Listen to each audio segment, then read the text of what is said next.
A celebration of greyhounds is coming to a park in Meriden. It's a chance for lovers of the breed to get together and learn more about adoption efforts. Joining me right now on the red couch from Connecticut Greyhound Adoption are Christine Smith and Natalia Dobash. Thank you so much for being with us. Thanks for having us. I'm really happy that you've brought your friends here. This is Coach and also Lily. We're going to talk a little bit more about them and their adoption story. But first, tell me more about the organization. So Connecticut Greyhound Adoption has been around since 2005, and our mission is to take greyhounds that have retired from racing and place them in their forever homes. So greyhound racing used to be everywhere in the U.S. Right. And it's not so much anymore, but Coach here is from West Virginia. West Virginia still races dogs, and we get dogs from West Virginia a few times a year. But we also bring in dogs from other countries now, too. Yeah. And Natalia, tell me about your story about how you came to adopt.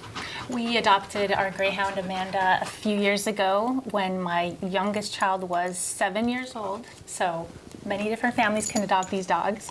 And I started volunteering. They got me, the CGA group got me into volunteering, and I just absolutely fell in love with it. And so I started fostering these dogs. I fostered about 10 of these dogs, and it's just a wonderful experience. And now I'm here trying to tell everyone about the breed, which is just, and they're you just fostered wonderful. it and you adopted a brindle, Coach, you I said, did, yeah. yes, Amanda. Yeah. She's the love of our family, that's and great. it's really the best thing we did. I mean, they're just so gentle and just really just want to be loved.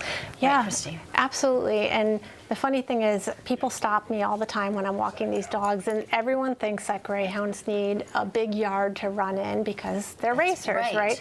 And it couldn't be farther from the truth. They call them the 45 mile per hour couch potato. Yes. That's what they like to do, just lay around. Yeah.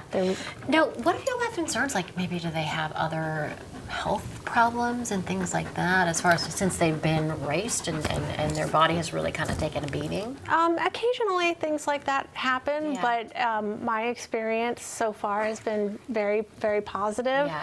And how old were you? How old was Coach when you got Coach? So we got Coach when he was 4. He just turned 5 now. He was a foster fail. We already had a dog, Allie, and we fell in love with him so much. And Coach was actually a winner on the racetrack, and he's just a winner in the house too. Yeah. And is that about the age when most greyhounds need to be adopted? So my female dog was 2 when we got her. It depends on how well they do at the racetrack. I see. If they're doing well, we get them when they're older. But if they get kicked out early, my Allie only had 4 races, so by the time she was 2, she was ready for her home. Yeah. Natalia, what would you say to anybody who may be considering but might have some sort of hesitation or? That's a really great question. I'm happy you asked me that. I think people should be aware that these dogs are still available.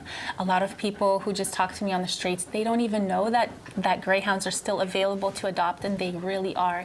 And especially since now we're taking in dogs from New Zealand and Ireland. There's a lot more. So we really need, like our t-shirts say, we really need people to adopt, foster, get involved somehow. That's what I would say. I would say if you only have a day to give to these dogs, get involved, try to foster, try and volunteer. Reach out to us at ctgreyhounds.org.